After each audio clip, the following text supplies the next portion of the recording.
welcome to RPG Research and our weekly researchers discussion and meeting. We're a little light on attendance today between the holidays coming up and people having illnesses. I'm still recovering from my lung thing from the previous week. We do have Daniel here down in Brazil joining us over Jitsi. Omar is down for it for now, and I'm still waiting to hear back from Jonathan and Eric, and Angela, I believe, is still dealing with rebuilding her house from the hurricane that hit North Carolina some time ago. I also do have a queue of about 20 other new applicants to RPG Research, including several researchers, which tomorrow I'll be trying to catch up on those. I've been pretty much down and out for the count for the past week, just since Sunday, starting to get back into the groove.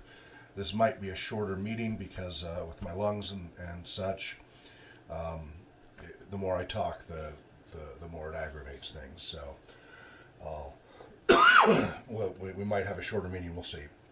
But Dan was just asking a useful question because he saw that last night we posted in Discord that we were watching as part of our RPG theory training Unicorn City, which is an independent film that was shot in Utah. Back around 2012 is when it was released. And it's a representation of gamers. It represents tabletop gamers, video gamers, and live-action role players. Of course, it is a comedy, as they tend to usually be on this topic. It does have a lot of the typical inculcated stereotypes, but it, unlike some of the other shows, so there's a movie, independent film called Gamers, The Gamers, which is not to be confused with the Zombie Orpheus Entertainment ones. It's just The Gamers by a different group of people. That was really, really bad. There have been a number of shows about gamers that are just downright mocking and downright mean about gamers and the representation of gamers. And they further the inculcated stereotypes of them being highly dysfunctional, no social skills, living in their mother's basement, can't hold a job, can't hold on to relationships, that there are few to no girls in the gaming, that all these other issues, and usually they amalgamate all of the issues into these players, so like they have everything. So you may run into a gamer who has an issue. Like, we're all human beings, we're all flawed mortal creatures, and we all have our strengths and weaknesses. And one of the nice things about gaming culture and gaming community and geekdom in general is that the culture and community is generally very welcoming and embracing of people's differences and many challenges, up to a point. But usually people, we have our multiple flaws, but usually there's some level of functioning and compensation, especially as you become adults and you learn compensating skills. But a lot of those shows that represent gamers put like every gamer problem you've ever seen into these gamers. So like they're just completely, they couldn't really function in the real world at all, because it's everything that could go wrong with a gamer they put into, these few people. And I posted an article some years ago in response to the PBS Idea channel about where the host of that was saying about how these negative stereotypes are inculcated and such. And it's not really any one person's fault. Unless you're a writer for Big Bang Theory, then knock it off, is what he says to the camera. And so I wrote an article called Knock It Off, challenging writers to come up with more creative ways to include gamers in storylines without making a mockery of them. And surprisingly, I got a nice, lengthy, insightful response from Kim Evey, who was one of the co-producers and friends of Felicia Day's The Guild.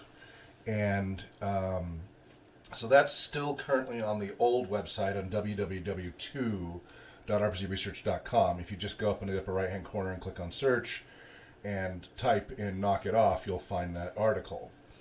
And her basic argument is that part of the gaming community is that it's welcoming of many different, there is no normal. Of course, there isn't really a normal, but there is a social acceptance of a range of tolerance of functioning, and that you can't do comedy with well-adjusted people unless it's done as a caricature and mockery of well-adjusted functioning people. And I was challenging the writers to not make a it's okay, you know, it'd be fine if any of these gamers had their independent flaws and challenges that they have to overcome, but they really come across as caricatures and mockeries of all gamers. And some of these shows are worse than others. The Guild is, you know, from gamers and done lovingly, and, you know, the Gamers by Zombie Orpheus Entertainment is from gamers and done lovingly. And so some of those, even though they've got their dysfunctions, they're still reasonably interesting and maybe less mocking of gamers, even though they might be more dysfunctional than average. Most of the other shows, though, are outright mocking and further perpetuate the inculcated negative stereotypes. So Unicorn City is kind of a mix. Like, so some of the shows I just said, this is bad, I can barely get through it, it's so terrible, and the mockery is so bad, and it's just so badly written, etc., like some of these others we've talked about in the past.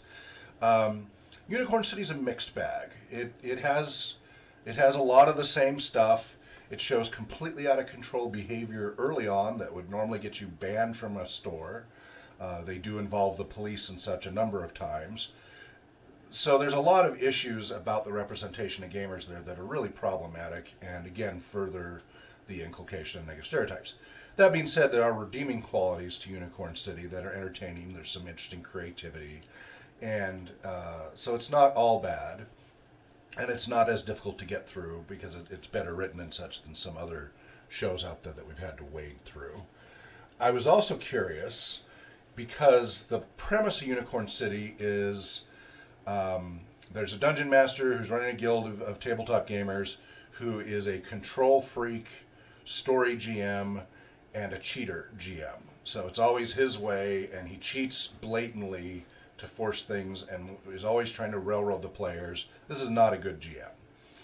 But nobody else is willing to step up to GM. So finally one of the players in frustration does so, but he takes it to a whole other level where he sets up LARPs out at a remote location. Again, this is all filmed in Utah, and the filming was shot between the Salt Lake City Provo area near the Alpine area near, looks like Mount Timpanogos and such. I spent a lot of years in Utah at one point, and I know I recognize some of the locations. And so they set up this little LARP city of adventure, and you know, and then there's rivalry and blah blah blah blah blah, etc. And if he doesn't really do this, he doesn't get permits, and so eventually the cops are involved, etc. But this is where the breathing tube medication makes it difficult for me to keep my train of thought. But despite a lot of problems with how they represent gamers in there, there's some interesting stuff in there as well. Oh, I remember. So now there's a new place called Evermore Park at evermore.com that is an immersive Victorian kind of role play setting down near the Alpine. It's in Pleasanton or somewhere around there. It's not. It's somewhere in that area. And I was one of the same people. It looks like it's not. It looks like somebody who's very wealthy, and it slowly grew over time. But they opened up this Halloween the park, and now they're doing a winter theme, so they've got a skating area. It's 40 acres, 40 plus acres of a Victorian thing, and they have a lot of immersive, like, character interaction. You can interact with the stories, and it's basically a giant LARP, and for those who want to go to that level. Some of it's just a theme park, but it's meant to be more immersive, and you have the option to get in character and play with characters, etc. John Welker and I are looking at schedule. The schedule hasn't opened up past January 2nd yet, but we're looking at maybe checking this place out in the summer, maybe around June or so, if they're open around then. We're waiting for them to post their schedule. So we'll see how that goes. And we'll give you more feedback on that. I did also come back a little over a week ago from PAX Unplugged, and that was a wonderful experience. We spoke on a couple of panels and was interviewed by Megan Connell, Dr. Megan Connell, and had some wonderful discussions and interactions with many great people, including the RPG Dots project, and we're talking about further collaboration. They're the ones making Braille and other accessible devices for gamers with disabilities, so Braille dice and Braille gaming manuals, etc., to try to make gaming that much more accessible for people with visual impairments. So if you get a chance, Unicorn City is an independent film, and there's probably a number of online places where you could check it out, or of course you could buy it. I have the Blu-ray of it. I picked it up some years ago, and I had some of our team watch it a little over a year ago. Some of them didn't remember. Some we have new team members. A year ago we only had 6 volunteers, and now we're up to number 43. So there's a lot of training to catch up with everybody. So if you get a chance to check out Unicorn City, it's worth checking out. It's not as painful to watch as some others. Again, watch it the first time for entertainment, then go back through and do it in an analytical way. So we watch it and we go, okay, stop at about 5 minutes in and go, what did you observe? What were the player archetypes that were representative, if any? They didn't show a whole lot of player archetypes because the gaming sessions were actually so short, it was difficult to tell. They did show a game master archetype, and they had some other hints at some player archetypes, but it wasn't as clear because the emphasis was more on the other story, even though they happen to be gamers. They did show a little bit related to Tuckman's or other small group formation, and how much they were in the storming phase and not really able to get to the performing phase. They discussed openly about lack of suspension of disbelief and how the GM's actions were making that impossible for them to stay in a suspension of disbelief, which is critical for immersion and flow state opportunities. So there, if you start, watch it through for entertainment first, just so you get the feel for the story. But then if you go back and watch it using all the different applied theories that we discuss and the different gaming techniques, really start to break it down and see where they're at and do an analysis and such. So, I'm not logged in, that's why. Okay, I was wondering why. I'm trying to check the Twitch stream and to make sure it was working correctly. Now I gotta do the login. So that is Unicorn City, and it's something to check out. And then, of course, as I said, we're talking a little bit about Evermore and its potential. We'll have to see how that potential is realized, hopefully in June. If you check it out, though, the videos are pretty cool. It's a neat layout, over 40 acres. Looks like a lot of fun. Tickets aren't too expensive. We'll have to see if it succeeds. It looks like the person who put it together, looks like a multimillionaire, had already put $10 or $20 million of his personal money into it, and then raised another $90 or so million towards building it. So we'll see how sustainable that is. So that's why we want to make sure we get out there by summer, just in case it doesn't survive, because a lot of times these theme parks come and go, and it'd be an interesting experience to check that out. So we're thinking about a road trip down to there sometime during the spring or summer. At least John and I, and maybe we'll have others go down there and go, make a day of it. Travel down, take it about a day to drive down there, then spend a day there, and then a trip back. So that may be coming up sometime middle of the year. Another update. I'm under NDA on the details, but I can say that the documentary about role-playing games in prisons is continuing to make good progress, and that that'll be coming along. Now, outside of that, set aside the documentary side, a couple of things. One major goal I have for 2019 is we've already started the process, but we're going to be talking to the Department of Corrections heads in different states, starting here in Washington State, and then Oregon, Idaho, Montana, and then grow it from there, to try to undo all of the damage done by Patricia Pulling and Dr. Thomas Radecki from Bothered About Dungeons & Dragons and NCTV, because they're the ones who helped get all the bans in place back in the 80s in prisons. Most of the prisons in the United States ban role-playing games. There's slowly some loosening up here and there. They've been starting to allow the books but not play. A few others starting to allow play here and there. It's starting to loosen up. And I would like 2019 to be the big year that just gets, all the damage is just torn down and open up the opportunities across the country.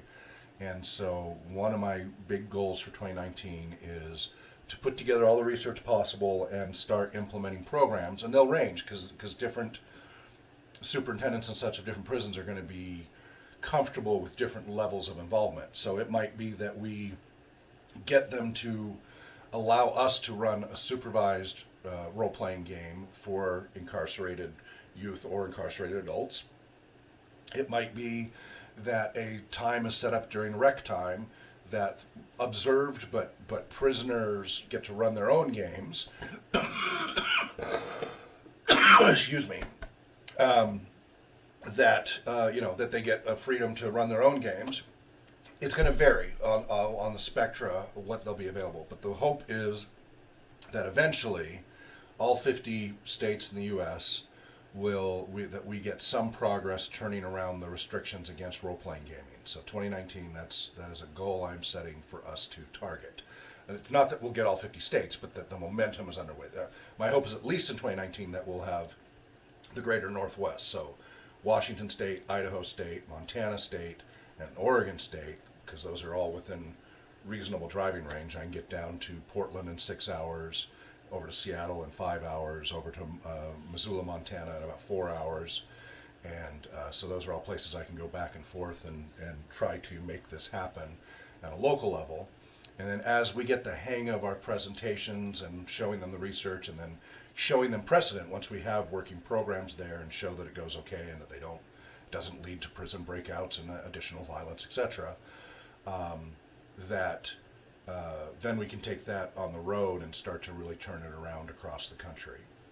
So that's a big goal for 2019. So Dan, and the other researchers, when you guys watch this video, one of the projects, and again, you'll each take on your own. Oh, did I lose you, Dan? Are you back? Dan? Did I lose you? Hello, Dan? Huh. Seem to have lost him for some reason. Hope he comes back in a minute here. Just as I was talking to him, too. Oh, this phone doesn't want to... Oh, there we go. So each researcher is going to have their own pet projects. And one of the overarching projects for 2019 is I would like each of the researchers to aggregate all the research available. There's a limited amount, but all the research available related to incarcerated populations, whether they're incarcerated for criminal reasons or for mental health reasons, but that they are not allowed to leave. They're under restriction, whether they're juveniles or adults. But we're going to aggregate all of the research we can find related to role-playing gaming and see what little is there. Put that together. Then find related material to using games and recreation therapy, which is a broader base of information in these populations. Now, the nice thing is we had a recent member join our board, RPG Research's board of directors, earlier this year, Professor Emily Messina of Eastern Washington University. She is the director of the Therapeutic Recreation Department at EWU, and she joined our board. She got her doctorate, her dissertation such years ago was when she lived in Florida, and she was working with the Florida Department of Corrections using therapeutic recreation for some pretty hardcore prisoners. And being female and not a significantly intimidating person, there were a lot of challenges there. So it's we'll be able to draw on her expertise and experience as we put together these programs and recommendations, etc. But we're going to first put together a body of research of what's out there. So do a literature review of what's out there. And so we'll start that in January. And I'll have our research assistants help me with that in addition to their own individual projects that they want to do. And then once we get that body together, I'll start putting together proposals and project plans to target these northwestern states. And then once we've had some successful implementations with that, as I said, we'll grow it throughout the U.S. So that's some exciting stuff coming up for 2019. A little aside note, our VP of RPG Research yesterday was hired officially at RPG Therapeutics LLC as a professional game master. He'll be making a minimum of $20 an hour, and over time that's supposed to work up to $40, $45, or even $60 an hour based on his certifications and also trying to get his CTRS. Also, an important update that I just found out.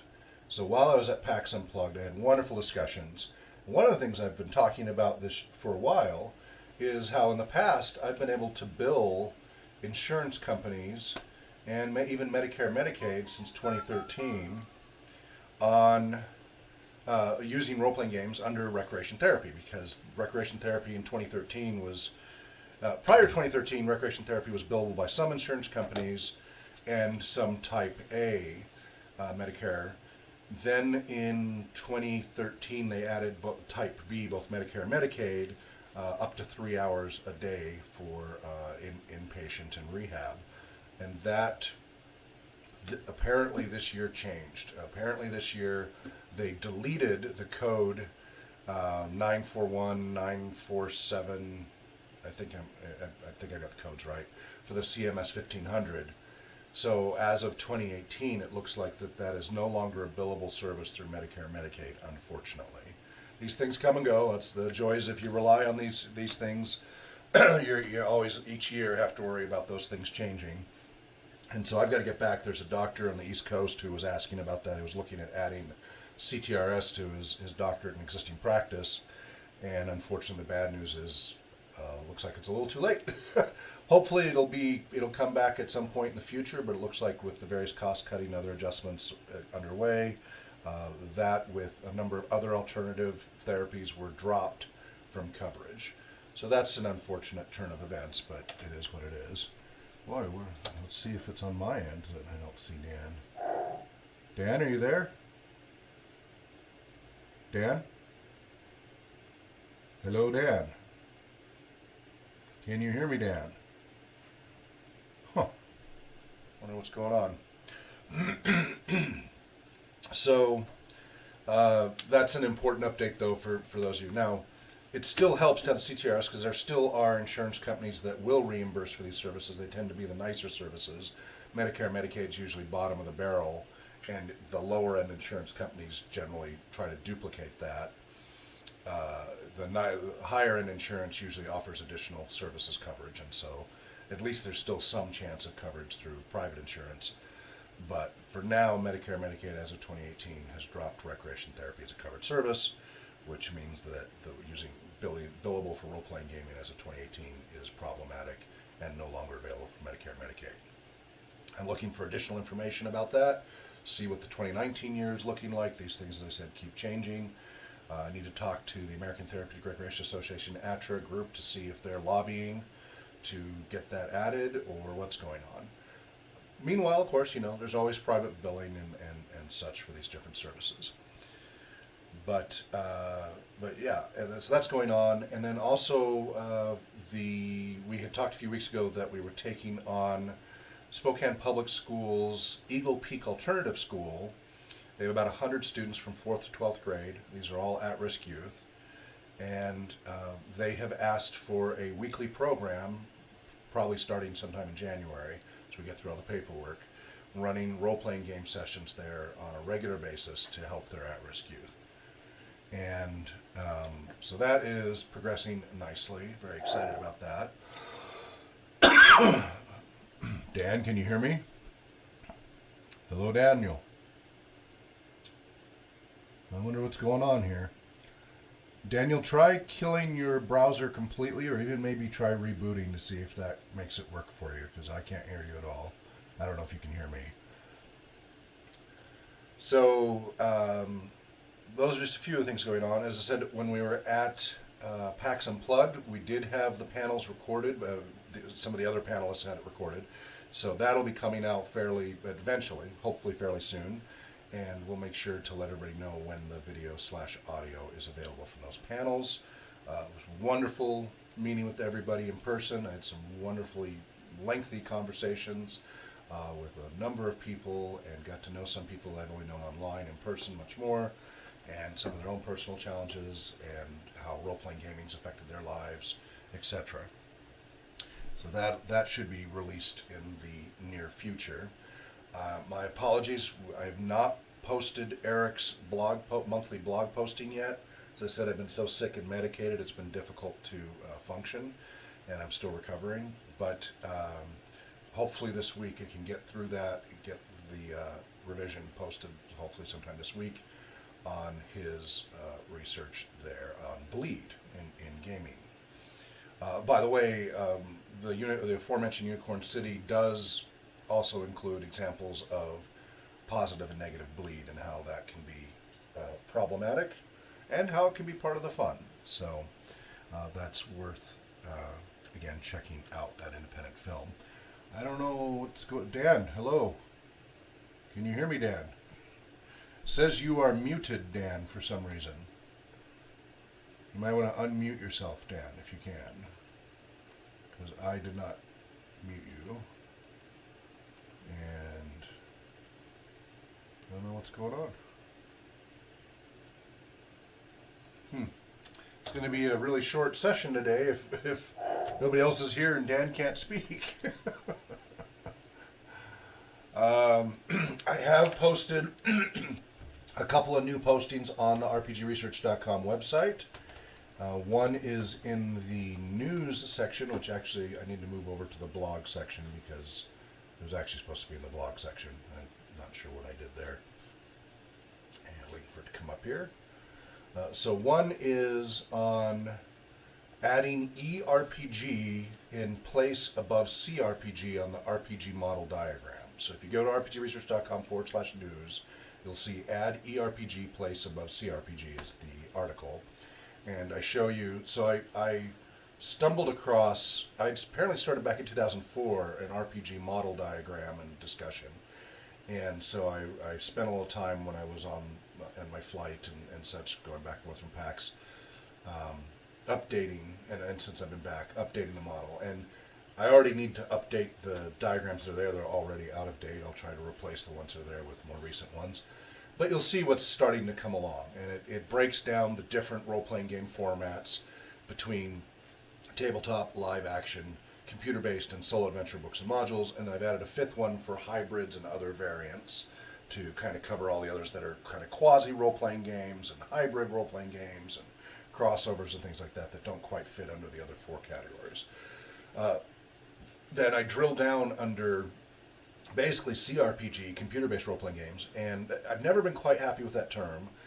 Professor Sarah Lynn Bowman uses VRRPG in her book, The Functions of Role-Playing Games, and I was never quite satisfied with that either, because virtual, to me anyway, coming from the tech industry and being in tech since the 70s onward, has a very narrow, specific connotation as opposed to broader computer-based. So I've been using CRPG for years.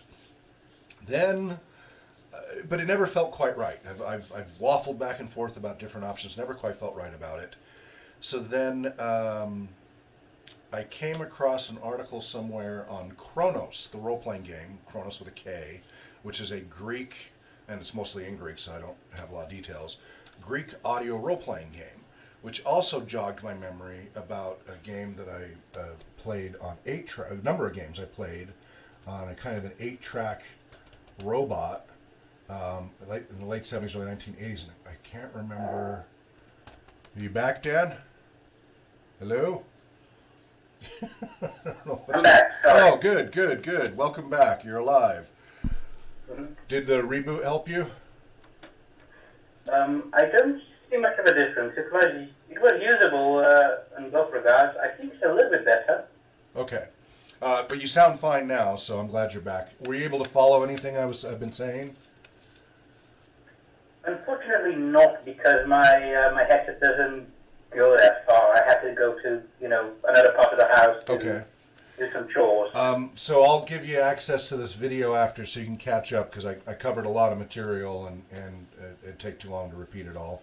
But I was talking about how I'm working on the role-playing game model, and if you go to the news site, rpgresearch.com/news, there's an article there called listed as "Add eRPG Place Above CRPG," and you'll see a role-playing game model that I first started working on back in 2004 and forgot about, and recently stumbled back across, and have been revising and updating. The diagrams that are up there are already a little they're about a week out of date, so I got to upload and replace. But if you want to take a look at those right now, just to get an idea, and we're currently talking about these RPG models. And again, it has a lot more work to do. I'm not happy with the layout yet. It's just I'm trying all sorts of different ways to present all the different role-playing game formats and explain their different components and kind of do a drill down. But what triggered this was I've never quite been happy with the term CRPG as a top-level RPG format. So you have RPG is overarching for everything. Then under that you have tabletop, live action, computer-based, and solo adventure books and modules. And then I've added a fifth one for hybrid RPG, so HRPG, which is all the other hybrids and variants of role-playing games that are out there that don't quite fit under the other four categories. But under those four main categories, I was using CRPG, and I'm considering replacing that, moving that down to the hierarchy, and replacing that top level one with eRPG, so electronic role-playing games. Part of the reason is I came across a Greek audio-only role-playing game that reminded me of an old 8-track game system that I used to play with audio, an 8-track cassette player that was kind of interactive, and I may be misremembering which device it was. A 2XL was the robot that I had as a kid way back when that did all sorts of trivia questions, and you could answer the different questions. It was basically a choose-your-own-adventure. It started out as trivia, but I think it had games and such. I can't remember if I'm conflating. So that was from 1978 to 1981 by Mego Toy Corporation. And so if it wasn't the 2XL that had it, there was something else that it was an educational toy robot, and was reintroduced by Tiger Electronics in the 1990s. Didn't know that. It was considered the first smart toy, and that it exhibited rudimentary intelligence, memory, gameplay, and responsiveness.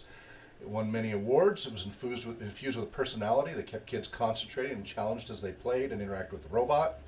This made learning fun through use of jokes, funny sayings, and verbal reinforcements. And I played this thing a lot. I did play it a lot. It was a lot of fun.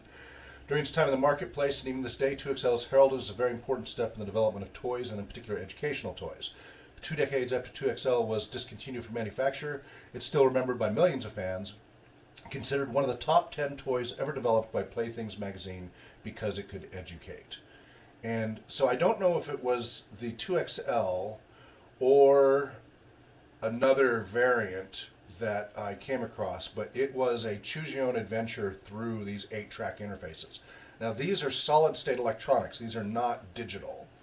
And so where do you put that? Because it doesn't really fit under computer RPG. It just didn't quite feel right. And where do I put the Chronos audio role-playing games and other audio role-playing games like that? And so that's where I was coming up with eRPG, electronic role-playing games, as the higher level in the hierarchy, and then CRPG is a subdivision of that. So if you're looking at the diagram, you will see under the eRPG category, analog signals versus digital signals, and then we kind of go down that path. And there's only a little bit under the analog side, but still it accounts for it. And then most of it on the digital side, and then we start to get into different levels of immersive types, from text to graphics, from local to locally networked to online, and sensory interaction, immersion depth, interaction patterns, real-time versus turn-based. These are just a few of the many considerations. There's also another diagram there where I'm just brainstorming all the different variables that are related to role-playing gaming. So this is something that I've been working on and off, and recently delving into further and sharing for discussion. Dan, I will mention that one of the things when you go back to the videos, pay particular attention to the section where I'm talking about role-playing games for prisons in the U.S., okay? I think we'd already discussed this. You talked about how RPGs were allowed in prisons, but then after the whole movement about against RPG that was removed from prisons due to concerns about potential incentivization of violent tendencies and whatnot. Right, and so now there's a documentary company that is going. So 2019, we're going to try to target these prisons throughout the U.S. to try to turn that around. So I'm going to have each of you guys. You'll still have your own primary research projects, but each of the researchers, anyway, I'm going to assign to help me aggregate, do a literature review starting in January of everything available on role-playing gaming and incarcerated adults and incarcerated youth. And we'll do a literature review and put together and find what we can find out there. Then we'll expand a little bit more on recreation therapy and games in prisons on a broader scope. So first role-playing games, then the broader TR and games in general, which one of our board members of the board of director, Professor Emily Messina, who joined us earlier this year, her doctoral dissertation, when she was in Florida, was on her experiences of running recreation therapy programs in prisons. So we have her as a great resource to help. So once we do that literature review and get all the information about what's currently out there, then we'll start putting together proposals and program plans, and then I will start with Washington State Department of Corrections, and then Idaho, Oregon, and Montana, and we will start talking them into letting us implement various, and it'll depend on different comfort levels on what kind of program they'll let us implement to re-allow role-playing games in prisons. And I hope that 2019 becomes the year that we turn around all the damage that was done by BADD, and that eventually I hope that we can hit all 50 states to some level or another, getting role-playing games reintroduced and allowed in all 50 states. That won't happen all in 2019, but I'm hoping in 2019 we can at least hit the upper Northwest, and that we get the momentum going for all the other states to be underway. And there is a movie documentary company that might be following our progress on that. I'm under NDA on the rest of the details, but that's something that is in the works and it is underway and progressing nicely. So we'll be giving assignments for people who are doing the research side to help with aggregating all the literature and such, and then we'll start putting those program plans. So that's some exciting stuff for 2019. Did you hear the part I said about John Welker got hired yesterday at RPG Therapeutics? Not quite. Okay, so he is now officially an employee. He's starting at $20 an hour. We hope he's going to make it once he gets his other certifications and a CTRS. That'll be up in the $40 to $60 an hour range. That will maybe take a year or two for him to complete, but that he's coming on board, and he'll be starting work in early January. So that was a nice announcement on the RPG Therapeutic side. We're very excited for him about that. I'll see if anybody has responded to my email to Jonathan and Eric about where they are. Again, Omar, we expect to not show up because he's not doing well, and Angela because of her house. Let's see, what else? This Friday we're at Spark Central, and the Inlander magazine is sending a photographer. They've been interviewing us and our participants over the last few weeks, and they're doing a final photo shoot this Friday at Spark Central when we're running the drop-in and RPG to get ready for an article in the local Inlander magazine. So that's coming up shortly. That's this Friday. Then the following week, Wednesday the 19th from 6 to 7:30, we're going to be at the Muscular Dystrophy Association's monthly support group at St. Luke's Rehab, and bringing our percussion instruments, because we do drum circles and things like that. So we're bringing the RPG bus and percussion instruments to St. Luke's Rehab for the MDA to help them engage in some activities there. Brooke, who is also our vice chair and formerly a member in charge of the summer camps for Muscular Dystrophy Association across the country, has asked that we bring those to help with the activities that we're doing this month. So we're engaged with the MDA community, periodically. So that'll be Wednesday the 19th from 6 to 7:30 p.m. at St. Luke's Rehab that will be there. Those are some of the things coming up. Eric's blog posting, I didn't get a chance to post yet because, as I said, I've been sick and medicated, and it's been hard for me to do an effective review of that. But as I'm getting clear ahead of this week, I hope to post that this week. So that's where that is at. And did you hear everything I said about Unicorn City, about that independent film, Dan? Yep, you said about the stereotypes of RPG players and how this interacts with previous previous films, and how you talk to the producers and discuss how the film was made. No, I didn't. I didn't talk to him. That was somebody else's interview. Oh, sorry. That link is somebody else's interview, yeah. And then did you hear about Evermore Park down in Utah that we're talking about going down to this summer?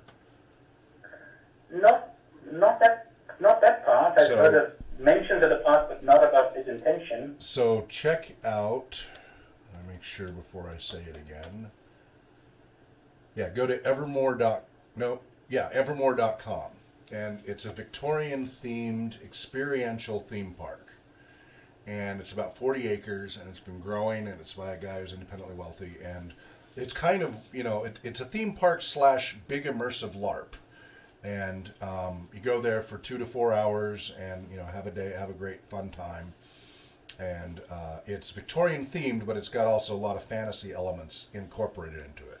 So it's kind of a big LARP theme park. And right now, so they opened up this year down in Utah, in northern central Utah, and with a Halloween theme. And now they're doing their winter theme up until January 2nd. And then we're waiting to see what their next season is. And we're hoping they'll be open over the summer so that John and I and maybe some others can all do a convoy and meet down at this place. So we take a day to drive down, then spend a day there doing this and talking to the people and checking it out and Instagramming and YouTubing and all of that, and then take a day to get back. So kind of a weekend of it. We're hoping maybe in June or so, depending upon what their schedule is, maybe going down there and checking this place out and giving everybody feedback on it. These kinds of theme parks, unfortunately, come and go a lot. It's hard for them to stay in business because the capital investment up front is so much. If they don't get enough critical mass of visitors, they go under very quickly. They might last 2 or 3 years, and then usually they exhaust their money. So we want to make sure we check it out while they're around. Now, maybe it'll be successful. We will see. But it's very interesting. So that's at evermore.com. You can check that out. And I think that's the key thing. It's getting harder for me to talk. Is there anything I can try to address for you specifically, Dan, that I could help cover for you? Where are you at on all of your volunteer checklist stuff, watching the videos, the essays, etc.? How's your progress on that? I think I'm halfway done with the videos. I managed to one day run through a whole lot of them, but I haven't had the chance to really sit down after a bunch of family stuff. In fact, right, the reason I left was precisely this sort of family stuff that pops up from time to time, and hard to settle back down. Understood. One. Yes, go ahead. Evermore reminds me of something. One day I visited the UK with my father, along with him on a business trip, and the company was invited to the Victoria of London, and they had the crown jewels displayed there. And there was this company that was hired to entertain the guests called Past Leisures. And there are a bunch of actors, history majors, people involved with historical reenactment. And that's sort of kind of LARP. Yeah, it depends on... So it's only LARP if you get to participate. If you're just watching, then it's a show. If you're just walking through, it's a show. But if you get to have a character and you get to participate, which it sounds like is an option at Evermore, it sounds like you can actually become a character and follow different character story arcs through theirs. Again, we're still trying to get details, but that's what it sounds like. Then that becomes more like a LARP, where you're not a passive viewer, where you're involved in the story and the decision making. Then it's that much closer to a LARP, especially if it adds progress of your character, that in some way your character can grow and like between visits, you come back and you're a level higher, and somehow that has an effect, or you have higher skills or something, then that makes it even more of a LARP. So it just depends. It sounds like this is just more of an interactive show that you do have a character and you can follow a couple story arcs in character. So it's LARP-ish without being a full LARP. But again, we're still lacking a lot of details. This place just opened up in October, so it's still a new thing. And as I said, hopefully this summer we'll have a lot more details about that. There's another, for example, these types of shows are not uncommon, like what you were describing. Throughout the United States, there's something called Medieval Times. I don't know if you've ever gone to that. It's in some of the larger cities in Dallas, Texas, and a few other places around the country. And I got to check it out in Dallas when I was doing contract work in Oklahoma. And Medieval Times is a dinner theater show with Merlin and Arthur and live jousting, actual shattering lances and live steel sword fights. And you're meanwhile sitting there in the arena, medieval style arena, with serving wenches bringing you your food and drink, and it's all with like medieval bowls, and you eat the chicken with your hands, and it's a very immersive dinner theater. But it's still dinner theater. You are not a character. You're not involved. Other than the audience can kind of vote a little bit, you're not really involved with what happens with the storyline. It's just a fun, immersive show. And that's what a lot of these theme parks do, is they're more like shows and then, have some entertainment and rides and such. Evermore sounds like it's more immersive than that. It sounds like you actually have an option to pick a character and follow an arc. But again, we're still fuzzy on those details. What's interesting is people have been pitching it as an actual role-playing game park, and it's not quite that, but it's certainly heading in that direction. And it's only a matter of time before that really becomes a thing. I'm sure there's people working towards making that happen, which would be an interesting full circle, because if you ever watched the 1980s cartoon Dungeons and Dragons, in that was a Dungeons and Dragons theme park that then they went through the mouth and got sucked into the alternate world, and all the adventures ensued in that cartoon. Are you familiar with that cartoon at all? Oh yeah, it was notoriously mistranslated in Brazil. Yeah. Was it badly translated? They actually called it the Cave of the Dragons. Okay. Rather common. Okay. That this sort of thing happened. Okay. But the plot was intact. It was very interesting. So I do remember that it was a traditional theme park. The role-playing, if we can call it that, only occurred after they went through into the, I don't know which setting. Yeah, it was a traditional theme park where it was just rides, and it was just the Dungeons and Dragons ride. And then they got sucked into the world for real, quote-unquote real in quotes, for the cartoon. But it was not a role-playing game theme park. It was a Dungeons and Dragons theme park, but it was still just a theme park. But I think we are nearing the time when we will see both good VR and physical theme parks that are more and more immersive in role-playing game. People are paying more and more for these premium experiences, and role-playing gaming is an extremely premium experience when you pay for it. So I think we're getting closer and closer to that being a reality. If somebody else doesn't do it and we can come up with the money, we might do it, but that would take an awful lot of money. We're talking hundreds of millions of dollars for projects like that, so that's beyond my means. But you never know what. I think we're just around the corner from that happening, though. And this Evermore looks like something in that ballpark. So again, we'll have to see how far they take it. Hopefully, as I said, we'll be down there this summer. I've not heard back from Jonathan or Eric as to why they're not here today. Maybe they thought because I'm still sick that we didn't have a meeting, and it is the holidays, so no worries. What else would you like to cover? Did you? How far along are you on catching up on Robin's Laws of Good Game Mastering that we've been covering? I haven't actually put aside time to read it on my own, unfortunately. I'm still prioritizing watching the videos. Right. Well, have you? I'm talking about the videos, because if you read Robin's Laws of Good Game Mastering, you're going to miss all of our commentary about the problems with his suggestions, because he has some interesting ideas and then a lot of problems with what he suggests. He's coming from the perspective of a GURPS game master who's a big control freak, and it's a very limited perspective. And so our videos, we've been discussing in depth, we're still only a little over halfway through, going into depth about what works and doesn't work with his claims about role-playing gaming and good game mastering and such. So what you want to do is, it'd be better to listen to the videos. You don't need to watch them, just listen to them to catch up on that, because that you're going to get a lot more out of that than just reading the 32-page booklet. And I want to get that finished soon because I've got a lot of other books to wrap up. This Thursday for the talk show from 4 to 5 p.m. Pacific time, we're going to be doing a little bit on women and gaming. And so I've got a few example books here. I've got others, but Women in Gaming, which is more about video games, but in the Sims and such, but it's still applicable. Then Shelley Mazanoble from Wizards of the Coast, Confessions of a Part-Time Sorceress, so a female perspective in gaming there.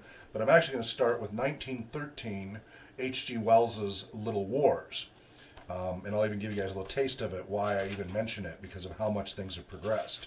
So, 1913, Introduction, Little Wars by H.G. Wells.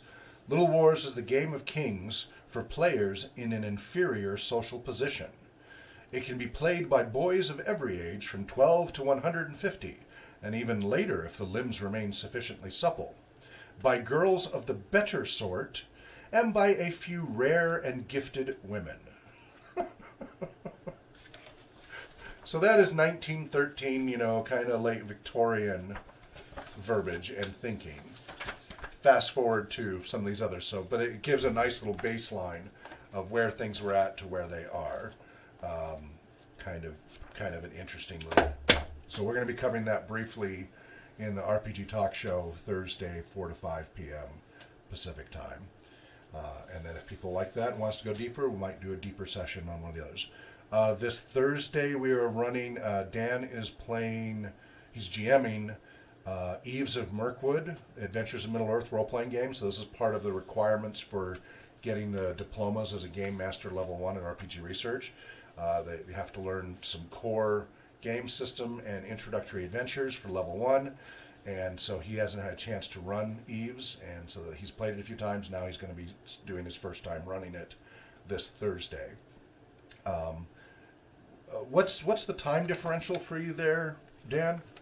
And I'm talking about Dan Ivy, not Dan in Brazil. What's your time differential down there, Dan? Did we lose you again? Oh no!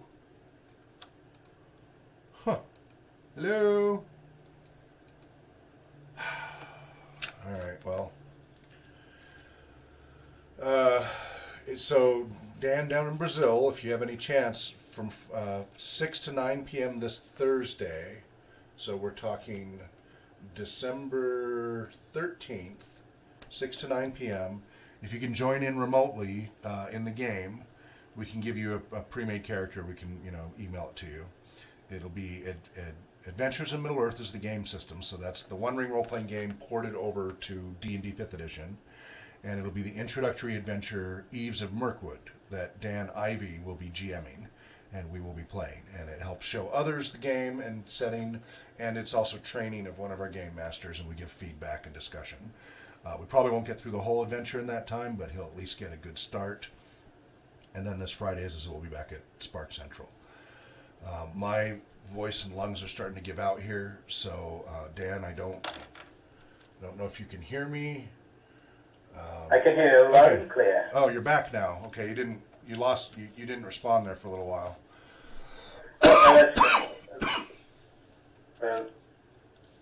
I'm sorry, I'm a bit confused. I'm Dan from Brazil, not yes, Dan from... Right, Dan from Brazil. Dan Ivy is not here. Yeah. So Dan Ivy is going to be game mastering this Thursday, 6 to 9 p.m. Pacific. So this is his first time running it. He's played it a couple of times now, and he wants to get his diploma as a level 1 game master, not certified, but a diploma at RPG Research. And part of that is checking off that he's run each of these games in a bubble, and then he gets practice running at the community programs. So this will be his first time running it here. As I said, he's played it a few times. Eves of Mirkwood is the introductory adventure, and he's going to GM it this Thursday. What is the time differential? What time is it for you there right now? It's 10:04 a.m. here. It's 16:05. It's going to be midnight then. I Okay, can 4 try. p.m. I can try to stay awake then. It's not unusual for me to, but Okay. I'm not sure about how much energy I'll have. And this is going to take place right after the RPG talk show, right? Yeah, about an hour after. So the talk show is from 4 to 5, then there's an hour break, and then from 6 to 9 is when that happens, yes. I'll try to be there. Actually, Okay. If I don't have much scheduled, so okay, if nothing I might be else, at least listen to the adventure, so at least you get introduced to it, and the feedback that we give Dan Ivy. If it's too difficult to play, at least listen and observe, because this is one of the games that's required for the Game Master 1 diploma. perfect. I think actually I could easily play if I had a little bit of help with the mechanics. I think character acting. Yeah. I feel a bit confident about it. Right. So it's D&D 5th edition layered with Tor layered on top of it. And we do use a house rule that includes fellowship that comes over from Tor that isn't an AIM. So we'll be able to you'll be able to pick a pre-generated character, and we'll email it to you, or you can find it online. It's whatever. We'll get you that copy, and you can play remotely as long as your connection's working and such. That will be great. So if you're up for it, great. Just wanted to give you a heads up that that's this Thursday. Right, fantastic. Thank you very much. You bet. And my voice and lungs are about to go here. I can feel it. I'm going to start hacking up a lung. I got to go do another breathing treatment. Is there anything else you'd like to cover before I wrap up early here? Not really, no. I suggest that if you want to speak further, that you use chat or anything, because you really do sound like you're struggling. Yeah, I am. Don't overextend yourself. I lost my voice once, and it was not pretty. Yeah, this isn't laryngitis. This is in my lungs. It's a lung infection I'm recovering from. So, That's even worse. yeah, I'm getting a lot better. I couldn't eat. That's why all last week I had to take off because I was too sick. I'm getting better, but I'm gonna have to wrap up. So keep chugging away at that list. Are you planning to join us for the talk show as well, or are you just going to join for the game? I thought I'm going for the. I'm kind of attending the talk show as well. As I said, I don't really have much scheduled. I can't promise that I'll go if something happens, but usually things don't happen that way. Understood. Yeah, no, we understand that totally. Okay, well, great. Then we'll make sure we pull up Jitsi for you to join us during the talk show, and I look forward to you being there, and then hopefully you can join us for the game. I'm going to wrap it up. I've got to go do a breathing treatment. Thank you for joining, Dan. Go ahead and get that checklist, make some progress when you can on that. And I'll talk to you Thursday. And our audience members, thank you very much for joining us. And we'll be back on the air Thursday, 4 p.m. to 5 p.m. Pacific time for the RPG Talk Show. And then from 6 to 9 p.m. that Thursday for our applied gaming session. It'll be Eves and Mirkwood Adventures in Middle Earth, and you can see the actual play of how the game is played. And wherever you may be well, happy gaming, and Namaste.